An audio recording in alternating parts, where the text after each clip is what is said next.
పోలవరం బనకచెర్ల నల్లమల సాగర్ ప్రాజెక్టుపై కాసేపట్లో సుప్రీంకోర్టులో కీలక విచారణ జరగనుంది. పోలవరం నల్లమల సాగర్ ప్రాజెక్టుపై స్టే విధించాలని తెలంగాణ ప్రభుత్వం సుప్రీంకోర్టును ఆశ్రయించింది. సుప్రీంకోర్టులో కీలకమైన విచారణ జరగనుండటంతో చట్టపరమైన వాదనలను బలంగా వినిపించేందుకు ప్రభుత్వం కసరత్తు చేస్తోంది.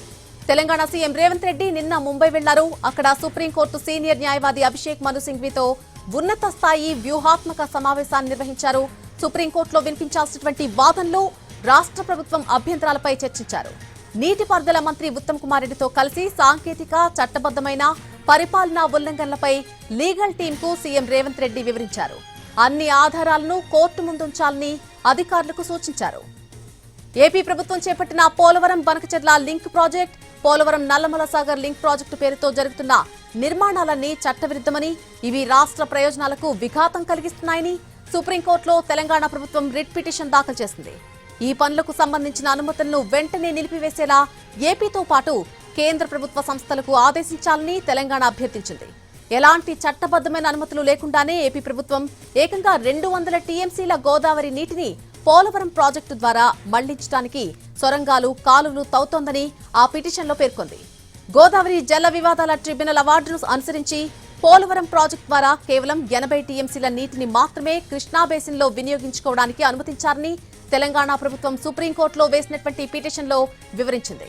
తెలంగాణ దాఖలు చేసిన పిటిషన్పై సీజేఐ బెంచ్లో విచారణ జరగనుండగా సుప్రీంకోర్టు ఏం చెబుతుందా అనేది ప్రస్తుతం ఆసక్తిగా మారింది. మరొకవైపు పోలవరం నల్లమల సాగర్ అనుసంధానంపై తెలంగాణ ప్రభుత్వం రాజకీయ ఉద్దేశంతోనే కేసు వేసిందని ఏపీ ప్రభుత్వం కేవియట్ దాఖలు చేసింది. తెలంగాణ పిటిషన్ను కొట్టివేయాలని ఏపీ ప్రభుత్వం కోరే అవకాశం ఉంది.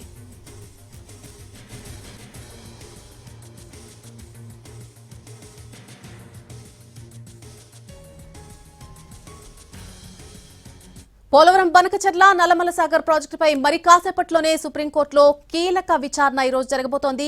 ఈ రోజు జరగబోయేటువంటి విచారణకు సంబంధించి పూర్తి అప్డేట్ మా ప్రతినిధి రాజు అందిస్తారు. రాజు, ఈ రోజు విచారణ ఏ విధంగా జరగబోతోంది, ఎటువంటి తీర్పు సుప్రీంకోర్టు చెప్తుంది అనేది చాలా ఇంట్రెస్టింగ్ గా మారినటువంటి అంశం ప్రస్తుతం. సో విచారణ ఏ విధంగా ఉండే అవకాశం ఉంది రోజు? ఎస్ నళిని, తెలుగు రాష్ట్రాలకు సంబంధించినటువంటి కీలకమైనటువంటి కేసు విచారణ ఈరోజు సుప్రీంకోర్టులో జరగబోతుంది. Chief justice of India Surya Kant ధర్మాసనం ఈ కేసును విచారించబోతుంది. ముఖ్యంగా ఆంధ్రప్రదేశ్ ప్రతిపాదిస్తున్నటువంటి పోలవరం నల్లమల సాగర్ ప్రాజెక్ట్ ఏదైతే ఉందో దాన్ని ఖచ్చితంగా అడ్డుకునేందుకు సిద్ధంగా ఉన్నామంటూ తెలంగాణ ప్రభుత్వం ఇప్పటికే స్పష్టం చేసింది. దానికి అనుగుణంగా మొదట కేంద్రానికి లేఖ కూడా రాశారు. అయితే పోలవరం ప్రాజెక్టుకు సంబంధించి ఉన్నటువంటి నిబంధనల ప్రకారం ఖచ్చితంగా దాన్ని విస్తరించడం అనేది విరుద్ధమే అవుతుంది. సో అయినప్పటికీ కూడా ఆంధ్రప్రదేశ్ ప్రభుత్వం నిబంధనలన్నింటినీ కూడా బేఖాతరు చేస్తూ పోలవరం నుంచి నీటిని తరలించేందుకు ఇప్పుడు నల్లమల సాగర్ వరకు ప్లాన్ చేస్తున్నారు. దీన్ని ఖచ్చితంగా అడ్డుకోవాలి. ఈ విషయంలో సుప్రీంకోర్టు అంటే సిడబ్ల్యూసితో పాటు జలశక్తి శాఖకు, కేంద్రానికి ఆదేశం ఇవ్వాలనే విషయాన్ని కూడా ఇప్పటికే తమ రిట్ పిటిషన్లో దాఖలు చేశారు. ముఖ్యంగా చెప్పాలంటే ఇప్పటి వరకు ఏ విధంగానైతే కేంద్రం ఆంధ్రప్రదేశ్ ప్రతిపాదిస్తున్నటువంటి పోలవరం నల్లమల సాగర్కు సంబంధించినటువంటి ఫ్రీ ఫీజిబిలిటీకి సంబంధించినటువంటి రిపోర్టు అడిగారు. సో దాన్ని అసలు పరిశీలించొద్దు, ఎటువంటి ఏదైతే పర్యావరణానికి సంబంధించినటువంటి అనుమతులు కూడా ఇవ్వదనే విషయాన్ని ఇప్పటికే తెలంగాణ ప్రభుత్వం డిమాండ్ చేస్తుంది. అదే విషయాలను సుప్రీంకోర్టులో కూడా వాదనలు వినిపించబోతుంది. మరోవైపు కేంద్రం ఏదైతే ఈ పోలవరం నల్లమల సాగర్ కోసం కొంత ఆర్థిక సాయాన్ని కూడా ఇచ్చేందుకు సిద్ధమవుతున్నట్టుగా తెలుస్తుంది. అటువంటివేవి కూడా చేయకుండా కేంద్రానికి సుప్రీంకోర్టు ఆదేశం ఇవ్వాలని చెప్పి ఒకవైపు తెలంగాణ ప్రభుత్వం రిట్ దాఖలు చేసింది. ఈ కేసుకు సంబంధించి నిన్న సీనియర్ అడ్వకేట్ అభిషేక్ మను సింఘ్వీతో కూడా తెలంగాణ ముఖ్యమంత్రి రేవంత్ రెడ్డి, నీటిపారుదల శాఖ మంత్రి ఉత్తమ్ కుమార్ రెడ్డి ఇద్దరు ప్రత్యేకంగా భేటీ అయ్యారు.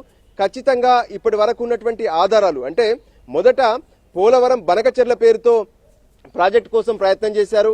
ఆ తర్వాత దాన్ని ఇప్పుడు నల్లమల సాగర్ అంటున్నారు. సో పేరు ఏది పెట్టినా సరే ఈ ప్రాజెక్టుకు విస్తరించేందుకు మాత్రం తెలంగాణ ఒప్పుకోదు. ఎందుకంటే తెలంగాణలో ఉన్నటువంటి ప్రాజెక్టులు కావచ్చు, తెలంగాణలో ఉన్నటువంటి నీటి అవసరాలు కావచ్చు, వీటి విషయంలో ఇప్పటి వరకు లెక్కలు తేలలేదు. సో ఖచ్చితంగా ఇప్పుడు ఆంధ్రప్రదేశ్ ప్రతిపాదిస్తున్నటువంటి ప్రాజెక్టు తెలంగాణకు ఇబ్బంది కలిగించేటటువంటి పరిస్థితులు ఉన్నాయి.